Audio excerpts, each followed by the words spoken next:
بسم الله الرحمن الرحيم، الحمد لله ثم الصلاة والسلام على أشرف المرسلين سيدنا محمد وعلى آله وصحابته ومن تبعهم بإحسان إلى يوم الدين. halkaad naga dhegeysanaysaan waa baga uu samatalis xayl ku leeyahay ayaad naga dhegeysanaysaan وعلى آله وصحابته ومن تبعهم بإحسان إلى يوم الدين.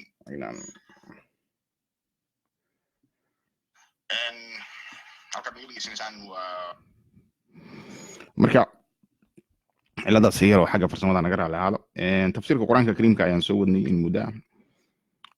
suuratul baqara aan ku jirnaa aayaddii 100 ayaan shalay dibadkiidmay ka hadlaynay oo ku saabsanayd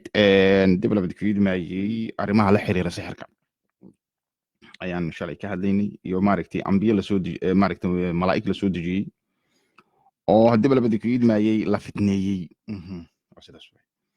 ama ayaga wax fitneynayay labadaba arrin jirta waaye ayaan shalay ka soo hadlaynay iyo dhibka ay leedahay dibadkiidmayay mushaakilaadka xagga shahwada iyo bani aadamku maaragtay wadadii isagu danta ugu ahayd adduunyadii aakhirada aaditaanka uu aadayay dhibka ay leedahay. arrimahaas ayaan shalay ka soo hadlaynay. maantana waxaan ka hadlaynaa arrimo kaleeto oo khuseeya dibadkiidmayay alnaasikh walmansuukh. aayadihii marka hore inta la soo dejiyey la bedelay oo kuwa kaleeto dibadkiidmayay lagu bedelay. habdhaqanka dibadkiidmayay saxaabada qaabkay maaragtay dibadkiidmayay nabiga ula dhaqmayeen waxyaabaha qaarkood oo la yiri sameeyo iyo waxyaabaha dibadkiidmayay ay dibadkiidmayay ay sameeyaan waxyaabo waxa jira ay sameeyaan oo la yiri ha sameeynina kuwaasna dibadkiidmayay maanta waa ka hadli doonaa. waxaan kaloo ka hadli doonaa maxaa la yiraahdaa Axmed ibn Hanbal fikirkiisii quraanku uu yiri dibadkiidmayay waa makhluuq iyo dadkii ka soo horjeeday siday u arkeen iyo aayadaha maanta aan akhrin doono dibadkiidmayay arrimahaas waxa ay nooga bidhaamin karaan. arrimahaas oo dhan ayaa dibadkiidmayay aan ku soo qaadan doonaa maxaa la yiraahdaa tafsiirka maanta. waa gartay intaas kadib waxaan jeclaan lahaa intiina awoodda inaad sii share garaysaan. intaan share garaynay waqti badan ayay ugu qaadanaysaa laakiin markaan dhameeyo kadib ayaan samayn doonaa. waa gartay marka shalay arrintaasaan kasoo sheekeynayno waxaan dhahnay Sulaymaan iyo arrintiisii ayaan kasoo sheekeynay dibadkiidmayay maantana marka waxaan u gelaynaa aayadda 103 walaw annahum aamanu kuwii shalay laga soo hadlaya oo dibadkiidmayay malaa'iktii markay u yimaadeen ay ku yiraahdeen war waxaan dan idinku kuma jirtay ka jooga inama nahnu fitnatun fala takfur ay dhahayeen hawshan ha gelin dibadkiidmayay oo ay galeen ayaa laga hadlaya waxa walaw annahum aamanu hadday runsan lahaayeen eebe iyo rasuulkiisa la soo diray وتقوا إسنا إلى علينا هاين إسلالنتو في عصرنا هذا علماء فربضان وماركتي كون مسلمين مركي أدرسين وحيرة هذين وحيلا هاي معاش فربضان إلى هذا القرآن كان ساس ولا يبلو فيرس ولو أنهم آمنوا وتقوا لمثوبة تذكروا مثوبة حقوق فسران الرجع حقوق نقنا شقا مركا قبتي وحباك سو نقنا دad كان واحد ماركتي المال جلنت سميستا وحيرة هذان وحي مركان جلي وحنا كسو لابناين ماشي مثوه marka saas oo dadka qaar ku fasiran qurbaan oo fasiran waqti aniga xataa waa aragnimadayda markaan baraarugsanahay on soo jeedo on ka warqabo waxa deegaankayga ka socda waxa aniga naftayda dhexdeeda ka socda ilaa naftaada hawlay wada mugta ayadu shaqa ka dhex socota mujid marka hawlahaas ay wado iyo fikirkaas socda iyo dareenkaas socda dibadkiidmayay iyo muuqaaladaas aad arkaysid iyo dibadkiidmayay cadaadisyada meelaha kala duwan naftaada ay ka saaran tahay waxaas oo dhan muraaqaba ku samayn kartaa oo waad ka warqabi kartaa inay arrimaha noocaas oo kaleeta ay socdaan waa kow. waxa kale oo samayn kartaa dibadkiidmayay kuwa badan oo aan jeclayn ayaa socda ayaa ka dhex socda ama deegaankaaga ka dhex socda ayadana waxaad samayn kartaa san soo sheegnay inaad aqbashid oo la dagaalamin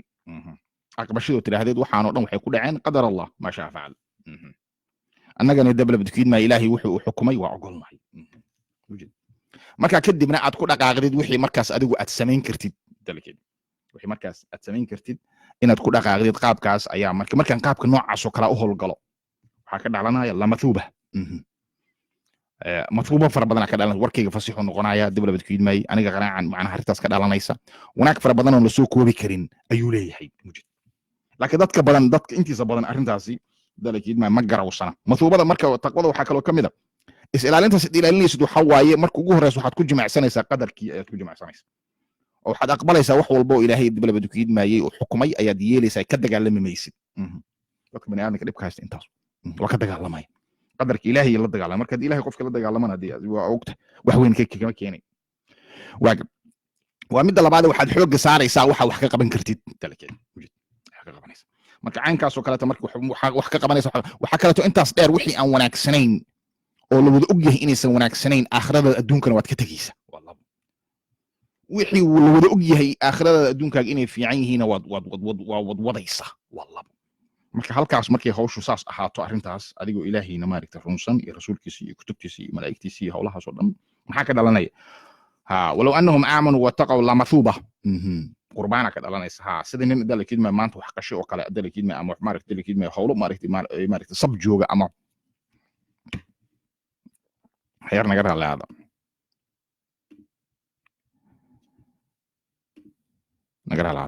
nin sab jooga oo kaleeto hawshu maalinta u kala kacsan tahay oo kaleeto noqonaysa wax baan nin farxad u taalo ayaa tahay man la mid yahay dadku iska hurdo oo dawladda iska socda dawladkiina wala haw isaga jir on kala garanaynin waxa ayaga dhexdooda ka socda iyo waxa banaanka ka socda hadii balabada ku yidnaayay in ilaahay awood u siiyay inay magac dhabaan oo yiraahdaan hawshaas soo socota qadarka ilaahay aqbalaan waxay waxba ka qaban karin xooga aan saarin waxay wax ka qaban karaan xooga saara dawladda ku yidnaayay wixii alwada og yahay inaysan fiicnayn quraanku inta badan ma isticmaalo waxa xun iyo waxa fiican ma isticmaalo wuxuu isticmaalaa al macruuf waxa la wada og yahay inay yihiin waxaan fiicnayn wal munkar waxa la wada og yahay inay waxaan la garanaynin waxaan ma naqaan la leeyahayna ad ka fogaanaysid marka hawsha noocaas u wadud maxaa ka dhalanay walaw annahum aamanu wa taqaw attaqwa wa asaas waa is ilaalinta waa lama tuuba ayaa ka dhalanaysa dib la badkiid ma qurbaana ka dhalanayso waxba uga soo noqonay wadwadkooda ila muddo fara badan quraanku wuxuu ka hadlaa biishaaradu ka hadlaa bani aadamku wuxuu wadwado waxba ka soo laabanaya qaarkoodna waxay wadwadaan waxba kama soo noqonayaan mujid watan soo marnaa dhahnay dib la badkiid ma dadka qaarkood biishaaradooda ma kala kacayso fama rabihat tijaratuhum biishaaradooda ma kala kicin waxbay wadwadaan waxna kama soo baxayaan ilaahay kuwaas naga mid dhigo waagi ولو أنهم آمنوا واتقوا لمثوبة قربانه لا يندلك وحبا أقصى النقناي من عند الله دنك إله وأقصى النقناي هؤلاء قبتين موت هوش وحبا أقصى الله لو كانوا يعلمون هذه أقان الهاين ابن جرير الطبري تفسير كيس جامع البيان وحليه هي لو كانوا يعلمون لبقى الله فسر الكلام هذه أقان الهاين ما هو أقا واي مكت هذا أقانا تسمع لك عن جانب التنبيه ورمو أقين أدو أهرن تاني هذا أقو أما وأقي هنا ما قاعد بين وتعسنا حواي أودي إلهي سيو أدمك maaragtay ataaqa aadamiya oo ahayd inay wax magac dhabaan yiraahdaan war hawsha dan saas u wadwadno waxba ka soo laabanaayo waa farxaynaayo waa degaynaayo insaan facaala noqonaynaayo hawlan kala wadayna taas ma oga mujid لو كانوا يعلمون لكن ما صار عن جانب التنبيه يا الله فسر كره لو كانوا يعلمون هدي اوغان لهايين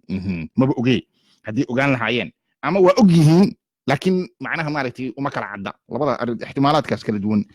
ay qaadi kartaa waa gartay halkaas marka waxaan uga bixinaa nimankii suxarada ahaa ee reer banu israa'iil iyo sulaymaan dib la badkiid may nimankii shayaatiinta ahaa oo maaragtay samada kore intay tagaan malaa'igta soo dhageysanayay oo dib la badkiid may wax ka soo ururinayay ka bacdina deegaanka keenayay oo dhahay waxaas hebel dhiman doona ama roob dii doona ama xagga ka dhici doonta kuwa kale wax ku sii daray dib la badkiid kuwii la shaqeysanay hawlahaas ayaan halkaas uga baxaynaa waagid يا أيها الذين آمنوا لا تقولوا راعنا nimankii marka oo dib la badkiid may reer banu israa'iil oo madiina markaas joogay ayaa nabigu waxay dhihi jireen raacina luqada cabraaniga marka culimada qaar ku xira raacina waxa laga wadaa warna dhageyso mana dhageysanaysid saas oo kale to way warna dhageyso nama dhageysanaysid waana bini aadamku qaar kood waa sameeyayo dad waxa jira markii aad la hadlayso ku dhageysanaya oo u ag inay ku dhageysan laakiin aan ku dhageysanayn waxay diyaarsanayaan waxay ku dhihi lahayn diyaarsanay marka inta badan macnaha faham halkaas kama jiro saasi ka wadeen dadka qaar koodna waxa la yiraahdaa raacina dabla badkiid may saas waa gartay dadka qaarkood waxay ku fasiraan raacina macdib la badkiid maayay na ilaali raaciyada waa taqaana malan dadka maaragtay qof walba aan raaciyatihi qof walba wixii maaragtay markaas oo asaga loo diray ayuu ka mas'uuliyad dadka qaarkood saas oo fasiraan laakiin raacina waxay macna markaas yahuuda waxay ka wadeen adib muslimiintana waa qaateen arrintaas oo saxaabada qaarkood ergaas isticmaali jiray waxay marka erey marka wuxuu ahaa xogaa maaragtay adib la badkiid maayay aan wanaagsanayn ayuu ahaa waqulu waxa la yiri taalidkeed waxa dhahdaa undurna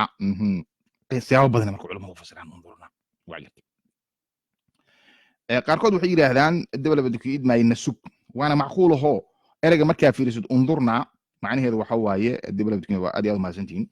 انظرنا ما يعد وحواي الدبل بكين نصوفير نوع نقطة waxay kale too noqotaa noo sugna waa noqotaa noo sugna waa noqotaa waqaaluu undurna noo sug xogaa maan hanugu boobsiin arrinta waa labadaas waa ictibaar karta wasmacuu waqaaluu waxaa tirahdaa undurna dowla kidmay no macnaha na sug oo maarata arrinta ha boobsiin waxaa kale too la dhihi karaa na soo fiiri na waa noqon kartaa waa garta wasmacuu dhegaysta وللكافرين قرياش عذاب إليهن أليم وضرن أيها الذين آمنوا لا تقولوا راعنا وقولوا انظرنا ما يود الذين كفروا مجعل كوي قريي ومن أهل الكتاب كم كل ود موضع قيب كم دول مجعل أهل الكتاب كوحوي إنجيش ذاتك لسي التوراة دواي وايرتي مجعل كوي قريي ولا مشركين كوي شركي كوي إلهي درس أن وحب أود ودين دبل كده oo markii wax wad wadaan wax kale wax wad wada dala keedma wax kale wax wad wadaan ilaahay dartiis hawsh uma wad wadaan kuwas ilaahay laga mana waaga wala mushrikiina an yunzala alaykum maj'ala in idinku soo degto oo min khayrin wanaag inuu idinku soo dego oo min rabbikum barbaarihiina wax fiican in idinku soo degaan maj'ala arrintaas bani aadamku dhantaas ka siman laakiin waxa laga rabaa in laga baraaruga laga rabaa arrintaas dala keedma waaga أن ينزل عليكم خير من ربكم والله يختص برحمته إلهي وحو مالكتي قار أصينا يعني حريستي من يشاء عدو دونه إلهي وحا سقاس كلا حولها عدو دونه والله ذو الفضل العظيم الفضل وحالي ديارات كليلة لكن غرب يكون الله تقانين وحالي هذا disposable income qofku markuu kharash soo galo kharash waxa jira oo soo doona ka yeeli karo oo markaas uu san kiradiis uga baahnayn raashinkiis uga baahnayn baawurkiis uga baahnayn danihiisa kale uga baahnayn oo dheeraad u aho wuxuu doona ku samayn karo marka ilaahay marka dheeraadkiisa waxa leeyahay wallahu dhul fadl azim disposable income ka ilaahay leeyahay waa mid aad iyo aad u weyn oo dalkiin ma la soo koobi karin waajib ma nansakh min ayatin marka aayadan nimankii doodo badan dadka muslimiinta ka dhex taagnaa la socotiin anigana markaan hawshan wadwadayo dabalad kilma xaqa kaliyaan fiirinaya marka sidaas ilaahay ii tusay ayaan fiirinaya hadii markaas si kale taan arrintu arko waagi kadibna waa isbedelay laakiin markaas sida aan u arko oo ila saxsan markaan daraasiyay ka fikiray culimadu waxay yiraahdeen aan fiiriyay ayaan aniga dabalad kilma wadwadaya marka aayadda marka waxay leedahay ma nansakh min ayatin ma jirto inaan aayad nasakhayno nasakha marka Soomaalidu waa taqaanaa luqada carabiga hadii san garanay hebel waa nasakhaya macni waxa way yani ninka qofkii aad taqaanay ma aha qofkan nasakh waxa kale too la yiraahdaa wax macnaha dabalad kilma jiri sharci jiri tusaalahaan oo kale to in meesha laga saaro oo sharci kale la keeno ayaa yiraahdaa nasakh ما ننسخ من آية مركا أم وحكى تولي هذا بالحد اللغة العربية ترترتان مركا لا ترترو هذا مركا ما ننسخ من آية تفسير كسومالي احنا ساسو أصلا نكون في سرايا وحن ترو وآية ما ننسخ من آية أو ننسيها مركا علماء قاركو ننسيها سياب بدن يكون في سران مروح إلى لا ننسيها معنى هذا وحواي إلوي أو إلو سنين أنا أقول من نروح إلى هذا وحواي أو نؤخرها قدالا أدقينا gadaalan u dhigayna ay yiraahdeen waal laakiin aayada sida caadi oo ka muuqata nisyaana ka muuqda iloowa ka muuqda ma garatay waa sidaas waa waxaynu ku soo degtaa yiraahdaa nimankii yahuudda ah oo magaalada joogay oo war badnaa ayaa waxay yiraahdeen nabiyullaahi maxamed madalka idmaaye waxbuu sheegaya maanta maalmo kadib aayadihii soo degay haddana aayado kale tuu sheegaya aayadihii isma waafaqsana markii wuxuu shalay uu sheegay ayuu ilooyay yiraahdeen markuu wuxuu shalay sheegay ayuu iloobay waa gartay quraanka markuu wuxuu leeyahay ma nansakh min ayatin ayad ma tirtirayno oo nunsiha ma ku ilowsiinayno marka wuxuu u qirayaa marka qaarkood inuu nabiga salawaatu rabbi wa salaamu alayhi iloobayay oo nunsiha naati bi khayrin minha waxaan keenina mid ka fiicantii oo mithlaha ama ayadoo kale tan keenina marka qaarkood waxa dhici karta ayad hore u jiri jirtay in la tirtiro waa gartay ama nabiyullaahi maxamed la ilowsiiyo oo iloobo ayadii waa gartay hadii taas dhacdo marka نأتي بخير منها وحن كينينا متاس كفي عن كينينا وحلا ترتري أمل النبي الله محمد الإلوسي معناها كفي عن أيان كينينا واجد أو مثلها أما أيضا قالت كينينا واجد نمنكي مركا معتزلة الأورنجري أيضا وحي أدلي شدين إن دبلا بدك يد من القرآن الكريم كأه وكل عاية تغيرات بدل له وكل عاية أو أجره دبلا بدك يد من آيات لكينيو وهذا لما دبلا كده لترتريو وهذا كده ما آيات كلات دبلا بدك يد من لكينيو ayadaas kaleeto oo la mid noqonayso tii hore ama adibala badkiin may ka fiicnaanaysa taas marka waxay yiraahdeen halkaas waxa ka muuqda isbedel ka muuqda yiraahdeen isbedelkaas marka adibala badkiin may ay waxay u soo daliishadeen arrimo fara badan u soo daliishadeen waxa kamid ahaa inay u soo daliishadeen in quraanka kariimka ah uu yahay makhluuq wax dalakiin la abuuray oo usan ahayn abadi wax adibala badkiin may jiray haddana jira weligiisna jiri doona inuusan ahayn ay u soo daliishadeen culimada qaarkood sida Axmed bin Hanbal oo waagaas noolaa deerkiin oo halgan badan arrinta ka dhaw waxay yiraahdeen quraanku waa kalaamullaahi waa warki ilaahay waa gaar warki ilaahay haduu yahay waxa ka ratibmaysa inuu abadi yahay waligiisna jiray haddana jiri doonana waa gartay su'aashii maanaysa marka waxay tahay Axmed bin Hanbal iyo dawladkiin maay ahlu sunna wal jamaa fikradaas guud ahaan waa qabtaa su'aashii maanaysa marka waxay tahay hadii quraanka kariimka ah adib labada ku idmay uu kalaamullaahi yahay una abadi yahay waligiis jiray haddana una jiri doono si lagu fasirayaa adib labada ku idmayay aayadda quraanka kariimka ah tagayuraadka ay muujinayso isbedelka ay muujinayso ilaa laba wax isma raacaan sida caadiga ah waxaan israacin inaad tiraahdid waxaan isma bedelayaan abadi way markaas eternal af ingiriisi lagu dhaho wax oo aan isbedel jirin waa jireen hadda waa jiraan waa jiri doonaan isbedel male waa gartay dib labada ku idmayay oo waxa way waxay leedahay xayaata abadiyay leedahay waa jirta macnaha wax oo isbedela male waa gartay hadii markii kalaamullaahi oo dib labada ku idmayay oo quraanku yahay waana yahay shaki su'aashaas kama taagna marka dib labada ku idmaa uu tagayuraad leeyahay saa lagu fasiraya marka waa gartay oo isbedelayo oo maaragtay hadaba aayadda aan ka arki karno oo la leeyahay ma nansakh min aayatin aw nunsiha aayadan soo dejinay waa tirtiraynaa waa gartay aayad kale tan keenaynaa waa gartay aayadaas kaleeto tii hore la mid tahay ama waa ka fiican tahay waa gartay fahada tadullu at-taghayyur isbedeli arrintaasi muujinaysa waa gartay marka waxaa la oran karaa quraanka kariimka fi lawhil mahfuuz laysa cindahu taghayyurat male waa gartay oo markaas asagu taghayyuraad male waa jiray haddana waa jira waana jiri doonaa laakiin waxa tagayuraad kale waxa waaye markuu quraanka la falgalayo makhluuqaadka oo bani aadamku uu kamid yahay oo macnaha duruufo kala gedisan dib labada ku idmayay la tacaalay taasa maaragtay waxa ka dhacaya tagayuraad وهذا يدل على أن القرآن الكريم إنه يهي ماركتي الدبل بدك يدمي كلام الله ويهي أبدي وسنسوق اسبدلين marka kan marka waxa su'aashi maanis marka waxa Allah المحفوظka kan ku qoran ayaa waxa la oran karaa waa kan dibladkiina wax tagayuraadka ah isbedel aan lahayn abadi quraankan kariimka marka hor yaala waxa ka muuqata tagayuraada ka muuqda su'aashi maanis marka waxay tahay asagii oo kalaamullaahi ah oo abadi ah dibla badku idmayay maxaa marka uu xukunkiisu noqonaya marka doorahaas hadda ay galeen nimankaas Axmed Hanbal uu galay iyo nimanka mu'tazilada ay galeen dawladkiina nimankan khawaarij ayagana waa galeen qolab badan ay gashay يعني malaha dib la badfiid ma wax hadda oo maaragtay aad isdhehaysid wax meesha ku jira ama ku haboon ama ay tahay aniga lama muuqato maxaa dhacay ma yani Axmed Hanbal waxa la yiraahdaa marar badan wuxuu diidi jiray sababtuu diidi jiray in wax la sababeeyo wuxuu dhihi jiray wixii siday u yimaadaan hal la qaato hada asaga iyo sababta ka muuqata oo wuxuu leeyahay mar dib la badfiid maayay kalaamullaahi waaye kalaamullaahina tagayuraad ma leh isbedel ma leh dib la badfiid cad waxa ka hor imaanaysa aayadii waat aayadu waxay leedahay quraanku tagayuraad leeyahay isbedel ayada la soo dejiyay ayadii dib la badku idmaayay ayadii waa la tirtiray ayad kale ka fiican la keenay su'aashaas marka asaga markii hadalkiisa mowqifkaas oo culimada ahlu sunna wal jamaa xoogiisana ay taageersan tahay dibkaas uu keenaya walidaalka marka aniga sida hadda ila muuqata kaas dib la in laga jooga fiican waagar kana marka mu'tazilada ay leeyihiin ayagana iyo khawaarij ay leeyihiin dawladka idmaayay qolooyin kala fara badan ay leeyihiin quraanku waa makhluuq ayadana waxa way talaabay qaadaysaa aan taageeraysan waagar oo in macnaha wixii haday isbedelayaan oo isbedel ay leeyihiin macnaheedu ma ahan inay dib la badku idmaayay ay makhluuq yihiin macnaheedu ma soo galayso waxa dhici karta in quraanka looxul mahfuudka markuu joogo dib la badku idmaayay uu abadi yahay markuu halkaan habkii joogana uu tagayuraad leeyahay sabab la xiriira ay soo la falgalaya bani aadamka waaga saadarteedna aan la oran karin quraanka wuxuu yahay makhluuq aan la oran karin waaga arimahaas marka maxaan uga soo dan leenahay waxaan uga soo dan leenahay muhiimadda ay leeyihiin waxay tahay caqliga oo dib la badku idmaayay la hawlgeliyo oo laga cabsan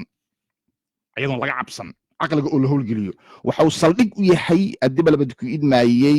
fahamka diinta islaamka ah ee bad qaba ee la difaaci karo fahamka islaamka ah ee badalku idmaayay caafimaadka qaba dib la ayuu badalku idmaayay u saldhigaa laakiin hadii laga cabsado oo lid Axmed Hanbal baa yiri laga daba hadli karo waxaan noqonaynaa diimihii horeeta diinka sabahay ku burbureen oo ahaa in hiibaysi qof laga hiibaysanayo ninkaas caalimka madaxu uu saaran yahay wana caalima madhab dhan uu leeyahay khayr buu qabaa wanaag baan urjeynina laakiin haddana nin macsuum ah oo waxa uu sheego dib la badku idmaayay aan laga daba hadli karin ma aha sa hadda soo sheegnayna ahlu sunna wal jamaa xoogeeda waa la qabtaa laakiin fikirkaas dibkaas uu qabaa dibkaas uu qabaayo marka waxayna ahayd duruuf waagaas meeshaas ka jirtay oo dowladda cabaasiya ka jirtay iyo dalkiid ma culimo is haysatay iyo dowladda cabaasiya dhulkaas ka jirtay ay ahayd laakiin sida raajixa waxay tahay quraanka waxa ku jira waxa laga yaabaa markii la yiraahdo quraanka tageyuraad uu leeyahay aayada inta la soo dejiyay dibadda ku idmaayay ayaa haddana la tirtiray aayad kale ta la soo dejiyay markii saas la yiraahdo waxa macnaha dadka qaarkood ay u qaadanayaan quraanka in loo sameeynayo nuqsaan oo maalka dibadda ku idmaayay laga dhigayo quraanka wax aan buuxa wax aanan ahayn in laga dhigayo ay dadka qaarkood u fahmayaan axmed xambal saas uu macnaha dawladda ku idmaa asugu balaha oo macnaha si looga ilaaliyo quraanka wax macnaha maaragtay sarbeebi kara inuu nuqsaan yahay taas waxa way waa xad gudub quraanka sidoo u yimid dawladda ku idmaayay iyo sidoo maaragtay oo aayadaha u qoran yihiin ina adigu isku daydid si ka wanaagsan inaad u dhigtid waa xad gudub quraanka sidoo u yimid hadaadan u sheegin oo tira ad ka yareysid ayadana waxa way maaragtay xad gudub kale labadaba sidoo u yahay dawladda ku idmaayay adan waxba ka dhigin waxa ku dirasaas ku fiican muxuu quraanka markuu sidoo u yahay muxuu ku yimid quraanku sidoo ku yimid waxa way wuxuu la falgalayaa xaqaa'iq ka jiray deegaankii carabta wuxuu la falgalay sadarteed waxna waa laga tirtirayay sidoo qaayada ku cad waxna waa lagu daraayay saas waay saas marka adigu ma diidi kartid oo ma dhihi kartid maya saas ma jirto ma dhihi kartid wax saas waaba yahayba dalkeed nuqsaanna sidaas ma aha wanasxu laysu binuqsaanin ha oo macnaha tagayuraadka quraanka ku imaanaya isbedelada ku imaanaya ma aha waxa dibadda kidmaayay waxaan fiicnayn ma aha dibadda bil xaqiiqatan wax fiican waa wuxuu ku fiican yahay wuxuu la falgalayaa deegaankii uu dalka la falgalay aayadihi waxay la falgalayaan fahm maaragtay maskaxdii bani aadamkii la falgalayaan waxay la falgalayaan arrimahaas la falgalay marka inaad tiraahdid quraanku isbedel male oo wax macnaha dawladda wax la tirtiray ma jiraan oo wax la bedelay ma jiraan waxay ka hor imaanaysaa aayadaas horteedan talama nasakh min ayatin aw nusiha aw na'ti bi khayrin minha aw midlaha quraanka tagayuraad waa leeyahay isbedelu leeyahay annasakh wal mansukh leeyahay arrimahaas oo dhan quraanka ku jira saasna inaad loo fahmaayo dawladda kidmaayay ku fiican qofkii yiraahdo waxaas oo dhan ma jiraan dalkeed waxaas oo dhan ma jiraan waa qof khaldan yaana kamida dadka yiri waxa kamida dadka yiri hadii dibadda ku idmaayo quraanka kariimka ah tagayuraad ma leh dadka yiri axmed xambal kamida dalkeed fahankiisa marka fiiris saas uu kamid yahay isbedel ma leh iyo quraanka tagayuraad ku jira waa u jeedna horteenu isbedel ku jira dalkeed naasakh wal mansukh ku jira dalkeed magarad marka saas markuu yahay saasaad u dhaafaysaa marka dalkeed ha saasaad u dhaafaysaa waxa leedahay quraanku alna fihi nasikh wal mansukh isbedel ku jira saasuu quraanku u yaalaa bagar asaga marka meel wax kale ku daray khaaliq iyo makhluuq iyo hawla kale to dawladkiid ma oran ka cadayn meesha oo ayu marka asla asagiyaan wuxuu leeyahay dadka sababaad ku jirtiin ha waxba sababaynina sabab yaan la raacinin asagiya dhahay dawladkiid marka taasna ma aragtay dawladkiid maayay arrin dalaa'ilka horteena yaala ku cadna ma aha aqliga dawladda ku idmaayay markuu wax sababeeyo arrin isla markiiba u imaanaysa labadiina ma aha dawladkiid وحنابلة خير الله سي ولا لهن هذا وجعلنا وحلقوا حنتا عقلي نعبي عقلي لا دغالزين دبلكين كوان هدا ما انت نلا جوجا سومالي نلا جوجنا دلكين ما حركه سلفيغا انا ميل uga dhacin marka walaalay aad kan u jeclahay dibadda ku idmaayay xarako oo xawaaye Soomaalida ka digdisan macna laana maarifti المذهب الحنابلة ay waafaqsan yihiin Soomaalida xooggoodana madhabka Shaafiiciyada dibadda ku idmaayay waafaqsan yihiin dalakin marka arintaasna insha Allah maalmaha soo socda ayaa si waafiya ayaan uga hadli doonaa dawladda telefoonkan waa furi doona qofkii fikradaas fikrad ka duwan haystana dawladda waa keenay doona marka khulaasada markaan isku soo gabagabeeyna halkaas aan ugu istaageen quraanka sidoo u yaalo ayuu u yaalaa ha su'aasha maalinta marka waxay tahay oo su'aasha adag in laga jawaabo waxay tahay su'aasha ay leeyihiin culimada qaarkood ay leeyihiin quraanku dawladda ma makhluuq ba ilaahay ba abuuray dawladda ku yidmaayay mise waa abadiyo waa kalaamullaahi waaye dawladda ku yidmaay wax isbedela uu leeyahay ma jiro quraanka hor yaala isbedel ka muuqdo isbedel wixii lahna ma aha waxa dibadda ku idmay abadi ah waxa abadi waxa leeyahay waxaan isbedelaynin u fiirso waxaan isbedelaynin leeyahay waxa isbedel leeyihiin hadii macnaha sidii horena ma aha waxa way waa xaaditha wax soo kordhay dalkeed wax cusub dalkeed wax weligood jiri haddana jiri doona ma aha mujid marka hadaa marka tiraahdo quraanka naasikh wal mansukh uu leeyahay waxba laga bedelay waxba ma tir laga tirtiray waxba lagu soo daray wax hore u jira laga tirtiray wax kale taa lagu soo daray hadaa tiraahdo wuxuu muujinayaa saasuu muujinaa marka fikirkaas dhahaya dibadda ku idmaayay maxal yiraahdaa maaragtay dibadda ku idmaayay waa maaragtay abadi way dhahaya waa fikir khaldan waa fikri aanan waafaqsanayn sida qur-aanka kariimka ah uu u yaallo dadaa marka waxay yidhahdaan qofkii dib la badkiidmaayey marka waxaa kusoo hasho qur-aanka makhluuq ma yahay mise maaha arrintaas maba la gelaayaba waxaana loo gelaynin waxay tahay waxay u baahan tahay qofku inuu tallaabo qaado waay markaas dheeraada u qaado laakiin tallaabada meesha taala waxay tahay tagayuraadka iyo abadiga waa iska hor imaanayaan wax marka qur-aankana tagayuraad ayaa ku jira ayadoonan macnaha taas loo tiirin karin la dhihi karin waa nuqsaan qur-aanku leeyahay idan la oran karin sidaas darteed qur-aanka kariimka ah ee annaga na hor yaalla ma aha abadi ma aha mid weligiis jiray dabal abadi ku idmaayey oo macnaha waxba isan iska bedelin ma aha maxaa dhacayda aayaddii ku cadda inuu isbedelay dalkeed intaas marka anagu ku istaagayna because wixii intaas ka dhiman waa waxa anagu ku darnay ama la nimid waxaas marka maxaa ka dhalanaya oo maxaa ka ratibmaya waa su'aal kale toos because waxa waaye dadka cilmiga bartay waxay yiraahdaan ratibka waxa ka ratibmaya dabal abadi ku idmaayey waxna waa waajib in waxaas ka ratibmaan واجب وحنا wax banaan wa dalkeed majaaz wa salahan oo kala daad tirahdid saddex nin oo askari ah ayaa maanta waxay aadeen magaalada axmed saddexdaas nin oo ka tirsanaa majaaz ma aha wax oo waajib waxa ah ninkaas inuu askari yahay waxayna waajib ku tahay kalimadii hore adigu aad sheegtay ay waajib ku tahay maxaa dhacay saddex askari magaalada aad tiri axmed askartaas uu kamid ahaa askari warkaas waxaan ka bartay in yiraahdo jamaal inkastoo laakiin naatiq cilmi uu yahay waajib marka maxaa ka dhalanaya oo waajib ah warkaas maxaa ka dhalanaya waajib ah kuma jirto khaaliq oo makhluuq quraanka inuu kuma jirto waajib ma aha hadaa tiraahdid dib la badku idmaayay maxaa la yiraahdaa marka waxa la yiraahdaa kalaamullaahi ilaahi hadalkiisa wuxuu kamid yahay sifaadkiisu kamid yahay waa sax sifaadkiisu kamid yahay sifaadka ilaahayna dib la badku idmaayay macnaha waa qayb ilaahay kamid ah waa gartay saadarteed hadday ilaahayna dib la badku idmaay waa jiray haddana waa jira waana jiri doona wax isbedela oo ilaahay ku yimid habeeraati ma jiro waa sax marka see la isku waafajinaya markaad tiraahdid dib adan ku weydiisay isku waafajinaya axmed xambal asaga laga rabaa inuu isku waafajiyo iyo ragga kale too qaba afkaartaas dadka qaba ayaga laga rabaa inay isku waafajiyaan oo maxay isku waafajinayaan waxay isku waafajinayaan qur'aanka kariimka ah oo nuhur yaala fihi naasikhun wa mansukh waxna macdal waxyaabo waxa jira dib la badku idmaa hore ugu jiray oo laga saaray ayaa ku jira maaragtay waxyaabo hore ugu jiray oo laga saaray kamid iyo waxyaabo kale oo maaragtay dib la badku idmaa wixii laga saaray lagu bedelay oo ayaga la mid ah ama ka fiican ayaa ku jira wanara fihi markay isbedelaan ku arkana ayaga marka waxa laga rabaa markay yiraahdaan hadii la badku idmaa ayaga laga rabaa inay iswaafajiyaan marka maxay iswaafajinayaan kalaamullaahi waaye waa sax marka ayagu waxay yiraahdeen kalaamullaahi sifada ilaahay kamid tahay yiraahdeen waa sax sifada ilaahay hadii kamid tahayna sifadaasi isbedel kuma imaan karo ay yiraahdeen waa sax marka ayaga marka waxa laga rabaa hadaysan sifadii aysan ku imaan karin wax isbedela say ku dhacday marka kalaamullaahi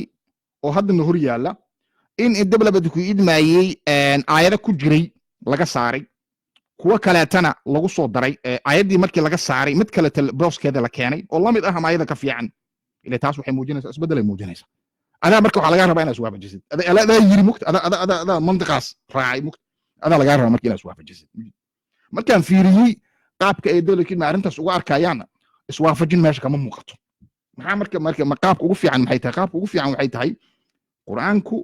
dib la badkiina fihi naasikhun wa mansukh saasan ku qaadanayna ha intaas ka bacdi anagu dhaafimayno ma dhahayno dib la badku idmaayay isbedel kuma imaan karo ma dhihi karno maxay dhacday aayadii ka muuqata aayadii ka muuqata marka wixii intaas ka baxsan waa wax macnaha dib la badku idmaayay sida hadda muuqata sida hadda anaga noo muuqata waa laga yaabaa in dadka kale dadkiisa kale ugu muuqato sida hadda anaga noo muuqata saasa lagu dhaafaya marar badan culimadu waa ayaga naftu macna culimadu waa adeegsan waxay yiraahdaan waa qaabka iyo waxa iyo hawlaha ma naqaanay yiraahdaan dalkiin wal kayfiyatu majhul si macna waxyaabaha qaar kood ma naqaanay saas u dhaafaan dalkiin saasa loo dhaafay marka laga reebo in dib la dukiyada daliil cad la hayo iyo arrin kale ta la hayo iyo fahan kale ta marka la hayo arrintaasna kuma arkin marka saasan u deynina waxaan leenahay dib la dukiyada maayay marka saasan u deynina ha aqliga fayowna saasuu leeyahay quraanka kariimka ahna saasuu leeyahay dabalkeed ninkii intaas wax ka duwan haysta dalkeed ma yaan warka daalanay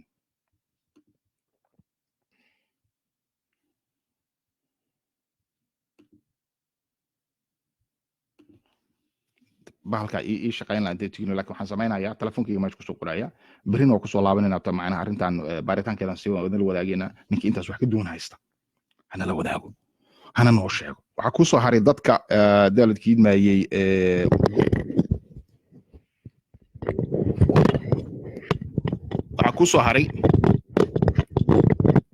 waxaa kusoo haray dadka daaladka idmaayey goodiska iyo cabsigelinta iyo howlahaas ku shaqaysta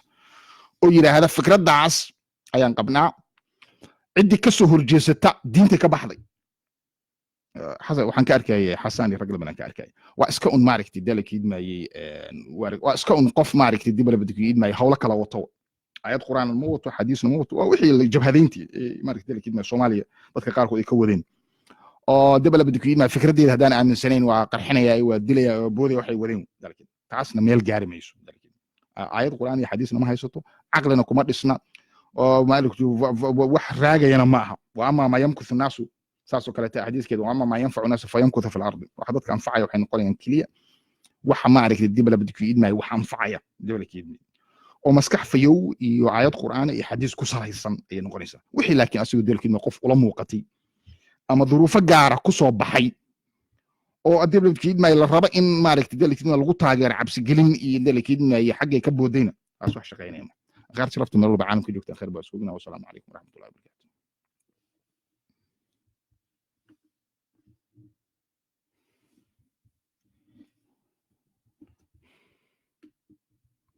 بالك انا شقيم واي